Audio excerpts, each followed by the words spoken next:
प्रिय विद्यार्थियों, स्वागत है आपका साइंस जोन में, जहां हम स्टडी कर रहे हैं हाई स्कूल के साइंस का। और इसमें हम लोग आज केमिस्ट्री के फर्स्ट चैप्टर में रासायनिक समीकरण और उसको संतुलित करने की विधि के बारे में अध्ययन करेंगे। आइए शुरू करते हैं। रासायनिक समीकरण।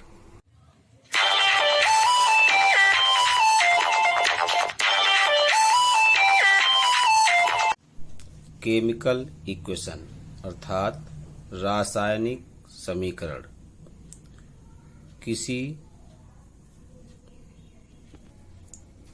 किसी रासायनिक अभिक्रिया में भाग लेने वाले अभिकारकों तथा अभिक्रिया के फलस्वरूप प्राप्त उत्पाद को संकेतों व सूत्रों द्वारा प्रदर्शित करने से प्राप्त समीकरण रासायनिक समीकरण कहलाता है। जब सोडियम जल यानी H2O से क्रिया करता है तो सोडियम हाइड्रोक्साइड यानी NaOH तथा हाइड्रोजन गैस बनती है। इसका रासायनिक समीकरण निम्न प्रकार लिखा जाएगा। पहले हम सोडियम का सूत्र लिखेंगे प्लस H2O। सोडियम एक तत्व है इसलिए इसका संकेत Na प्लस H2O एक यौगिक है इसलिए H2O गिव्स NaOH। इसमें सोडियम, ऑक्सीजन और हाइड्रोजन तीन तत्व हैं इसलिए यह एक यौगिक है प्लस H2 यानी हाइड्रोजन गैस बनती है। इसको हम स्पष्ट करने के लिए इसके नीचे तत्वों और यौगिकों का नाम स्पष्ट लिख देते हैं, जिससे किसी प्रकार का संदेह न रहे। यदि नहीं लिखते हैं तब भी ठीक है। ये सोडियम और जल अभिकारक हैं और NaOH और H2 ये उत्पाद हैं। इस प्रकार अभिकारकों और उत्पादों को संकेतों और सूत्रों के रूप में लिखने से प्राप्त समीकरण रासायनिक समीकरण कहलाता है। प्रिय विद्यार्थियों, रासायनिक समीकरण लिखने के लिए संकेत और सूत्र हमें याद होना चाहिए। आइए हम लोग रासायनिक समीकरण को संतुलित करने की विधि सीखते हैं। Method of balancing chemical equations. रासायनिक समीकरणों को संतुलित करने की विधि। मित्रों, रासायनिक समीकरणों को संतुलित करने के लिए law of conservation of mass का उपयोग किया जाता है। द्रव्य की अविनाशिता के नियम की पूर्ण रूप से पालन करने वाले समीकरण ही संतुलित रासायनिक समीकरण कहलाते हैं। अर्थात जिस रासायनिक समीकरण में अभिकारक और उत्पाद के परमाणुओं का द्रव्यमान समान होता है, वे समीकरण संतुलित रासायनिक समीकरण कहलाते हैं। इसके लिए निम्नलिखित 4 विधियां हैं। पहली विधि है अनुमान विधि, जिसको ट्रायल एंड एरर मेथड कहते हैं। दूसरी विधि है आंशिक समीकरण विधि, इसे पार्शियल इक्वेशन मेथड कहते हैं। तीसरी विधि है संयोजकता विधि, जिसको वैलेंसी मेथड कहते हैं। और चौथी विधि है आयनिक समीकरण विधि या आयनिक इक्वेशन मेथड। हम लोग इन चारों में से केवल पहली विधि ट्रायल एंड एरर मेथड का इस क्लास में स्टडी करेंगे। शेष विधियों को अगले क्लास में हम सभी स्टडी करेंगे। ट्रायल एंड एरर मेथड को हम देखते हैं। पहला एग्जाम्पल ले लेते हैं हम। एग्जाम्पल 1, आयरन प्लस जल मिलकर आयरन ऑक्साइड और हाइड्रोजन गैस बनाते हैं। अब हम इस समीकरण को संतुलित करने के लिए सबसे पहला स्टेप हम सेलेक्ट करेंगे कि ये जो एलिमेंट्स दिए गए हैं इस रिएक्शन को सबसे पहले हम लिख लेते हैं पूरा। Fe plus H2O gives Fe3O4 plus H2। इसको कहीं हम रफ कॉपी में लिख लेते हैं, रफ कार्य के लिए लिख लेते हैं। इसके चारों ओर आयत बना देते हैं। इसका मतलब यह है कि हमको ये जो एलिमेंट्स यौगिक और कंपाउंड दिए गए हैं इसके सूत्र में कोई परिवर्तन नहीं करना है। अब सूत्र में परिवर्तन नहीं करना है तो जो भी हमें करना है, परमाणुओं की संख्या तो बराबर करनी है, लेकिन इनके सूत्र में कोई परिवर्तन नहीं करना है।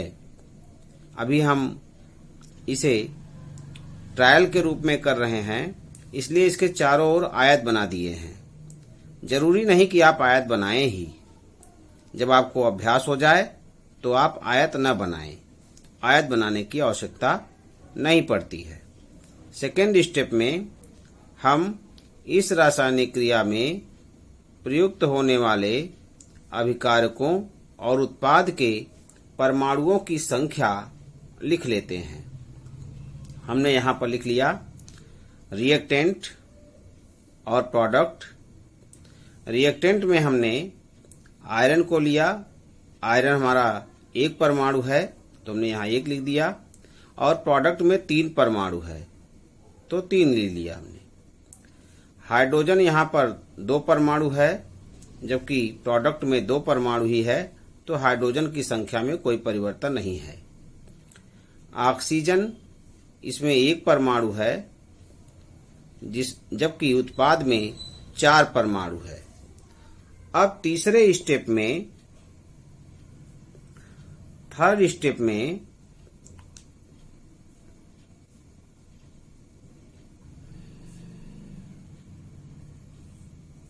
हमको सबसे पहले बड़े यौगिक को संतुलित करना है। बड़े यौगिक के परमाणुओं की संख्या हम संतुलित कर लेते हैं। अब इसमें आयरन के 3 और ऑक्सीजन के 4 परमाणु हैं। सिंपल सी बात है, यहाँ 3 परमाणु है तो यहाँ पर 3 करने के लिए हमको 3 का गुणा करना होगा। Fe में हमको 3 का गुणा करना होगा, यानी अभिकारक में हमको जो बढ़ाना है, Fe यहाँ रिएक्टेंट है और ये प्रोडक्ट है। अब हम देखते हैं Fe यहाँ 3 है तो हमारा यहाँ 1 था, ये पहले से है, हम इसको अंडरलाइन किए हैं। इसमें हमने 3 का मल्टीप्लाई कर दिया है। दूसरा हमारा हाइड्रोजन है, तो हाइड्रोजन दोनों में 2-2 है तो हाइड्रोजन से मतलब नहीं है, लेकिन अभी हमको Fe और ऑक्सीजन को बैलेंस करना है। अब हम पहले ऑक्सीजन ले लेंगे। ऑक्सीजन में अभिकारक में 1 परमाणु है, जबकि उत्पाद में 4 परमाणु है। अगर हम चाहें तो यहाँ 4 का मल्टीप्लाई कर दें, 1 into 4, तो हमारा ऑक्सीजन बैलेंस हो जाएगा। तो हम ये 4 पहले से है, जो पहले से उसको अंडरलाइन डॉट कर लिए हैं। हम जो पहले से दिया हुआ उसको डॉट कर लिए हैं और हम मल्टीप्लाई जो लिख रहे हैं वो लिख रहे हैं। और अब हम हाइड्रोजन लेते हैं। हाइड्रोजन हमारा यहाँ भी 2 था और यहाँ भी 2 था, तो ये दोनों 2-2 हैं ऑलरेडी। परंतु अब हमारा ऑक्सीजन ये 4 का मल्टीप्लाई हो चुका है। उत्पाद में ऑक्सीजन में 4 परमाणु थे तो हमने अभिकारक में 4 का मल्टीप्लाई कर दिया। 4 का मल्टीप्लाई कर देने से ऑक्सीजन तो 4 हो गया, लेकिन हाइड्रोजन की संख्या पर क्या प्रभाव पड़ेगा? हाइड्रोजन भी हमको इसी अनुपात में बढ़ाने होंगे। तो हाइड्रोजन की संख्या हमको, अब देखें जरा रासायनिक समीकरण में, ये जो ऑक्सीजन है इसके पहले हम यहाँ संख्या बढ़ाएंगे। तो अगर यहाँ हम 4 बढ़ाएंगे तो सिंपल सी बात है, 4 गुणे ऑक्सीजन, तो 4 ऑक्सीजन हो गया, और इस 4 का इस 2 में गुणा होगा हाइड्रोजन के लिए, तो 4 दूनी 8।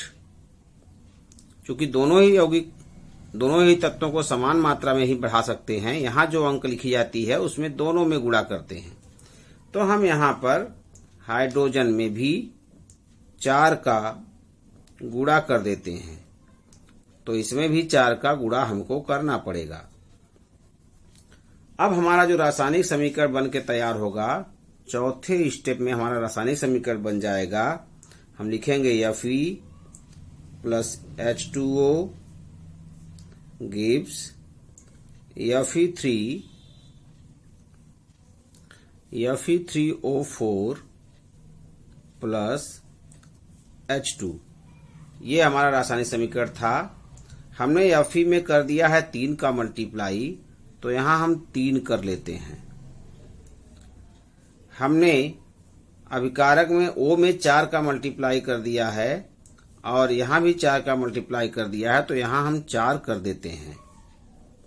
क्योंकि हाइड्रोजन और ऑक्सीजन दोनों में समान मात्रा में अंक को मल्टीप्लाई करना होगा, और यहाँ भी हमने 4 का मल्टीप्लाई किया है, तो 4 का मल्टीप्लाई यहाँ भी कर देते हैं। इस प्रकार हम सभी देख रहे हैं कि रासायनिक समीकरण को संतुलित करने के लिए हम इसके बीच के अंकों को में कोई परिवर्तन नहीं करते, बल्कि उस सूत्र के हम बाईं ओर आवश्यकतानुसार अंक बढ़ा लेते हैं। इस प्रकार जो हमारा ये समीकरण प्राप्त हुआ, चौथे स्टेप के बाद जो हमारा समीकरण प्राप्त हुआ है, अब चूंकि ये हमारा कोई अपरिवर्तनीय था, इसको हमको परिवर्तन नहीं करना था, इसको परिवर्तन नहीं करना था, इसको हमको चेंजिंग नहीं करनी थी, इसको हमको चेंजिंग नहीं करनी थी, तो हमारे पास ये समीकरण प्राप्त हुआ। अब हमने इसको फेयरली लिख लिया। अब हम 5वें स्टेप में इसे फेयरली लिखेंगे। अब हम समीकरणों को उसी रूप में लिख देंगे। 3Fe plus 4H2O gives Fe3O4 plus 4H2। इस प्रकार प्राप्त समीकरण संतुलित रासायनिक समीकरण, बैलेंस्ड केमिकल इक्वेशन कहलाता है। अब ये समीकरण पांचवें स्टेप में जो हमको प्राप्त हुआ है, यह एक संतुलित रासायनिक समीकरण है। इसमें चेक कर लें, Fe3 हाइड्रोजन 4 × 2 यानी 8, यहाँ हाइड्रोजन 4 × 2 यानी 8, ऑक्सीजन 4 × O यानी 4, यहाँ 4 × O यानी 4। इस प्रकार से यह समीकरण हमारा अनुमान विधि द्वारा या ट्रायल एंड एरर मेथड द्वारा या हिट एंड ट्रायल मेथड द्वारा, उसी को हिट एंड ट्रायल भी कहते हैं और ट्रायल एंड एरर भी कहते हैं, तो यह रासायनिक समीकरण संतुलित हो चुका है। इसी प्रकार हम अनेक समीकरणों को संतुलित कर सकते हैं और प्राप्त समीकरण को संतुलित रासायनिक समीकरण कहते हैं। बैलेंस्ड केमिकल इक्वेशन की बात करते हैं। संतुलित रासायनिक समीकरण ऐसा रासायनिक समीकरण जिसमें दोनों पक्षों यानी अभिकारक व उत्पाद के प्रत्येक तत्व के परमाणुओं की संख्या समान या बराबर होती है, संतुलित रासायनिक समीकरण कहलाता है। अर्थात ऐसा रासायनिक समीकरण जिसमें अभिकारक के सभी परमाणु उत्पाद के सभी परमाणुओं के समान होते हैं।